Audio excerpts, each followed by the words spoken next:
In our next talk, we're going to have the mayor of Jackson, Mississippi, talk to us about how the city is using data to help improve the resilience and sustainability.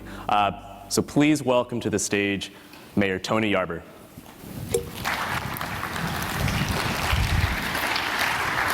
Thank you. Well, great day, everybody. How's it going? Who's sleepy? All right. Who didn't want to raise their hand because they thought that it would make a difference? Who's really sleepy? Raise your hand. All right. So my background is education, and in education we always come out and we begin any educational component of the day by ensuring that our class is ready and that they're geared up for what it is we've got to offer them. So I'm not going to ask you to stand up or anything like that. I'm just going to ask you to act like you're in a Baptist church in the South and that the person next to you is my color. Look at them and say, "Hey, neighbor, wake up." So first of all, let me thank each of you for waking up at least for the next 15 minutes to hear what we're doing in the city of Jackson, the kind of work that we're trying to get done. But more than that, to have a conversation about data that I think has a global reach if we do it right. I think we've got real opportunity in the country right now to be able to maximize the potential in cities, and not just major and mid-major cities, but also towns and villages and other areas around the country that really have an opportunity to see us do well as a country. This is a monumental moment. It is an opportunity where if we are smart, if we are strategic, then we have the opportunity to see the kinds of advances that we have only talked about in recent years.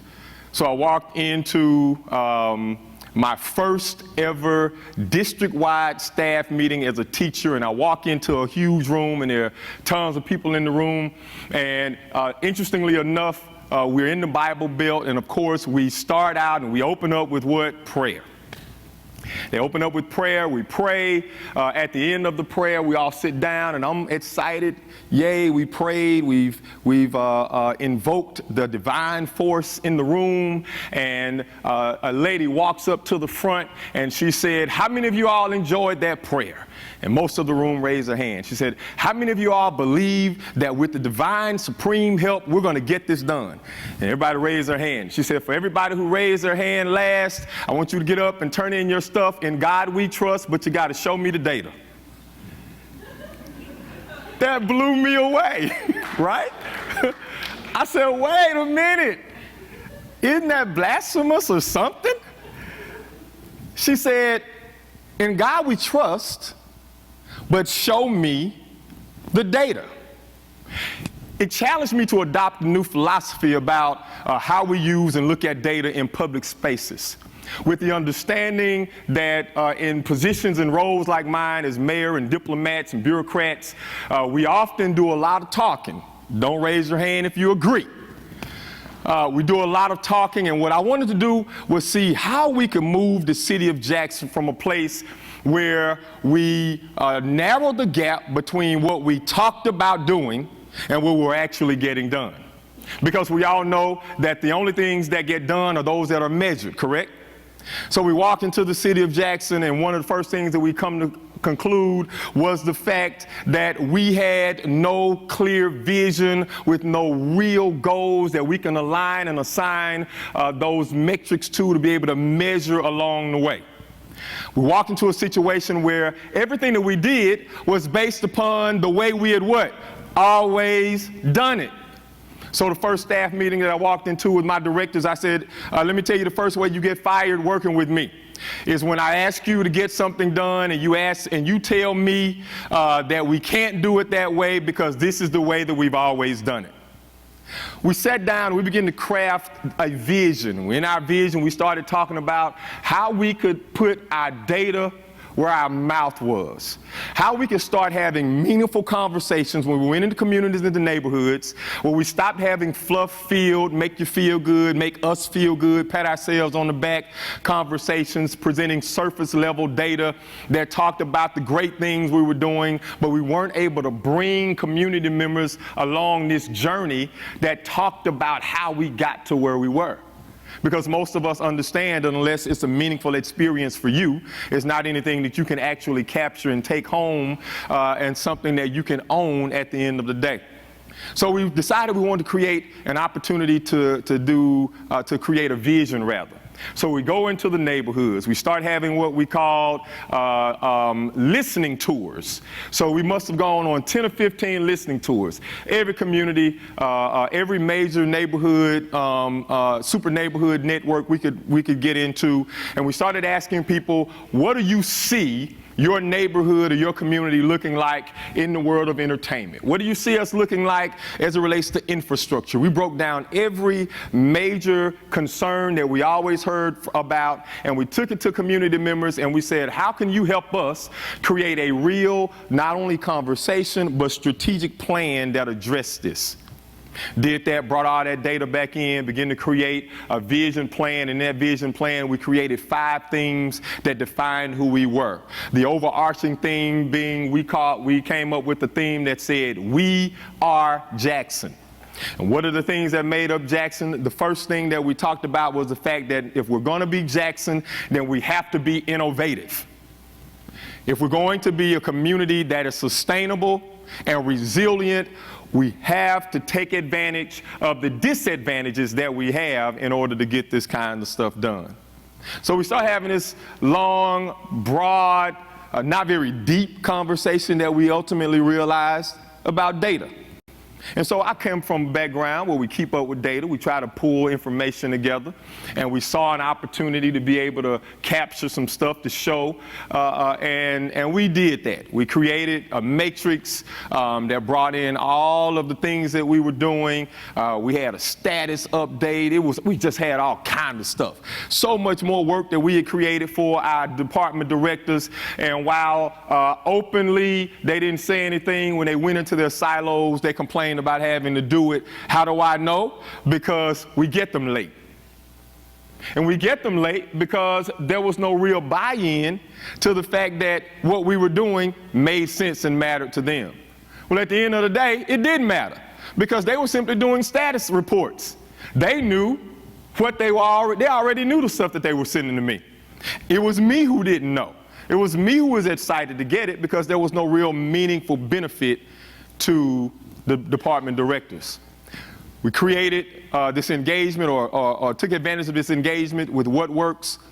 By doing that, the folks with What Works and our partners begin to show us how to move into a deeper conversation about data and how we pull in the data sets that really mattered, not just to the mayor, but that really mattered to people in the community. So we moved from conversation to actually attempting to getting things done. Now, mind you, we had met the beautiful, wonderful, magnificent people at Socrata. Had met you. But what we did know was that spreadsheets through Microsoft wasn't going to get it.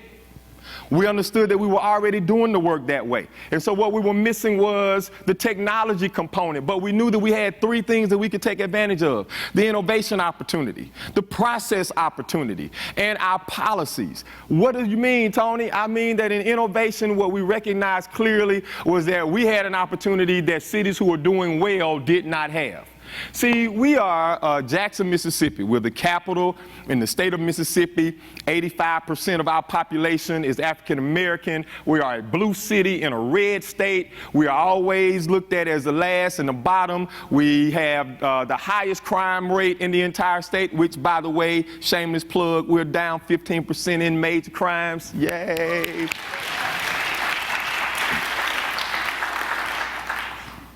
We're down 15% in major crimes because when we sat down with the police department, I said, I want you to do some stuff that we've never done before.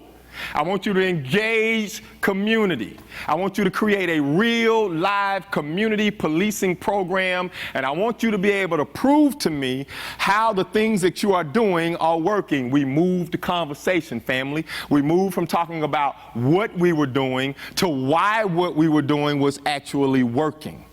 We moved from talking about the kinds of wonderful things we were doing in community to really determining and using real analytics to determine what really works. And as we move from that conversation, we're now able to look at scaling that stuff. So we move then to scalability. How do we make this not only work in the affluent neighborhoods who are excited about creating an opportunity for engagement with the police department, to neighborhoods who are skeptical of the police and who would not have a conversation with the popo if you paid them? We had to show them that there were wins, there was an opportunity, that we weren't coming in to tell them what we wanted to do, but we wanted them to come and tell us what they needed from us. And in doing that, it has helped us create an opportunity where we are able to show them through a different lens what that data looks like as a result of their engagement. I'm telling you, we've got a great opportunity through innovation to change the trajectory of cities and communities simply by using data. What we learned very quickly is that data can be used and utilized not only by the techies and the geeks, but also by the least of them all. Because at the end of the day, everybody wants to be on a winning team. And if you can show them how their engagement is producing wins, then what have you done? You have invited yourself to an opportunity where everybody who's a part of what you're doing want to invite somebody else to be a part of what you're doing. So in the city of Jackson, we said that we were going to take advantage of our innovative opportunity to do some things, and we weren't asking for permission, but we were going to do it and then ask for what? Forgiveness later. I'm telling you, I've gotten in more trouble since I've been the mayor than any mayor in the history of being mayor in Jackson. I declared a state of emergency for our infrastructure. You want me to tell you why? Because the data said that we had bridges that were failing, and that at least 50 of my bridges, of the 102 of those bridges, will potentially fail in the next several years. But according to the Stafford Act, I can only declare an emergency after the bridge falls and kills you. Well, I said, why not be innovative and take the data that we have, show the people. We showed the people. We said, hey, people in Jackson, the bridge you riding on, that sucker gonna fall.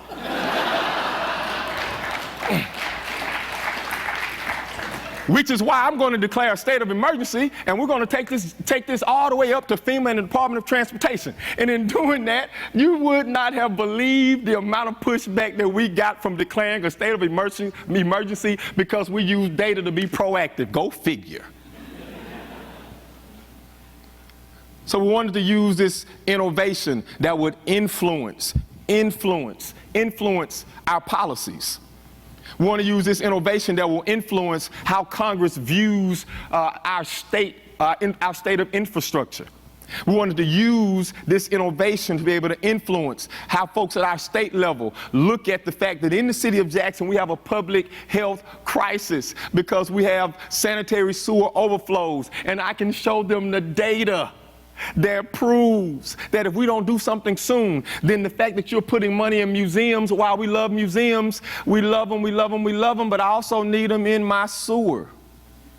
Because I want to make sure that the clean water that we're drinking is actually clean water. I want to make sure that the water that we're putting back into the Pearl River, that it is water that the effluent that we're putting into the Pearl River won't create degradation. That we're being friendly to the environment that loves on us so that we can prove that we love that environment back. Finally, we want to make sure that our innovation was able to influence our policies, which would in turn influence our processes that will make us more efficient. We're on the right track, I think. I think that we're in a position where we can not only do that, but create a model in the state of Mississippi and in the South, where not only are mid-major cities are able to use these processes and use this open data conversation, but they're also able to take advantage of what they have right there in their hands. And I think that we have a unique opportunity in Jackson to be able to lead them into that conversation. Finally, in my last 5 minutes, I think it's very important that you understand that while we are busy attempting to do different things in Jackson, you do not impact culture through nuance alone. We believe that we have to impact the culture in the city of Jackson, in the state of Mississippi, by constantly engaging people to be a part of the data that we're producing and to be a part of carrying the narratives that we are creating as a result of that. I don't know about y'all, but as a politician, I'm tired of getting my behind kicked. I'm tired of getting the kick because I hadn't been able to use the right resources to create the right narrative. See, anybody will buy the truth if you're interested in it. But who's interested in selling the truth in the right way? So my responsibility, along with Justin and his team, is to create a narrative based on truth. Truth in what? Truth in numbers, truth in data. Whether that data is something that we've gotten through, whether it's quantifiable or whether we've got it through some kind of qualitative method, whatever the conversation is, we got to be able to show folks that we're telling the truth. Because if they believe we're telling the truth, then they'll believe us on the next bond issue. They'll believe that we need the money and not just that Yarber wants some more money. I will take some money, but not from your people. We have this unique opportunity to create sustainable, resilient cities with a constant conversation around data. I wrap up now with a very simple challenge. And the challenge comes through a poem that I like, that I love rather. It's become an endearing poem. And what it does, this poem helps us to capture the essence of the moment that we are in right now. And it doesn't matter whether or not you're a Republican or a Democrat. It doesn't matter because the only thing that makes us all alike is the data. The data takes away color of skin. The data takes away male or female. If you are interested in the truth, you will follow the data. This is a moment in time in our country, in the history of our country, where we have exactly what we need to tell the right story. Poem is by a brother named Benjamin E. Mays. And Dr. Benjamin E. Mays is past president of Morehouse College, and he writes a poem entitled God's Minute. And this poem helps us to understand the magic that is in the current moment that we are all in. I know everybody's ready to leave and jump on a plane or jump in a cab or jump in an Uber. But if you miss this moment, if you miss the magic that's in it, then you forfeit the right, the privilege that you have been given to matter to somebody else. And Dr. Mays says it very simply. He says, I have only just a minute. Only 60 seconds in it, forced upon me, can't refuse it, didn't seek it, didn't choose it, but it is up to me to use it. I must suffer if I lose it, give an account if I abuse it. It's just a tiny minute, but eternity is in it. That's how we view where we are in the city of Jackson. That's how we view. We don't know what will happen after 2017. Not really concerned about it. Statesmen look to the next generation. Politicians look to the next election. But what we understand clearly is that we have an opportunity to create a sustainable community with the right use of data, with the right messaging, and understanding that its resiliency, our opportunity to return to a place of prosperity and hope where the city of Jackson was when I was a young man growing up there, is going to lie in us using what we know is reliable. Thank you for listening and being engaged today. Feel free at any time. You can check us out in the city of Jackson. Our website is jacksonms.gov. See the work that we're doing, watch our progress. We take free consultations, send it, we won't tear it away. You can follow the work that I'm doing. I'm on Twitter, Tony Yarber, at Tony Yarber, TonyYarber. And if you want to see my beautiful children, I'm on Instagram at the same thing. But ladies and gentlemen, boys and girls, you've got magic in this moment. Take advantage. Make sure that you matter and make sure that folks will miss you when you're gone. Thank y'all for your time.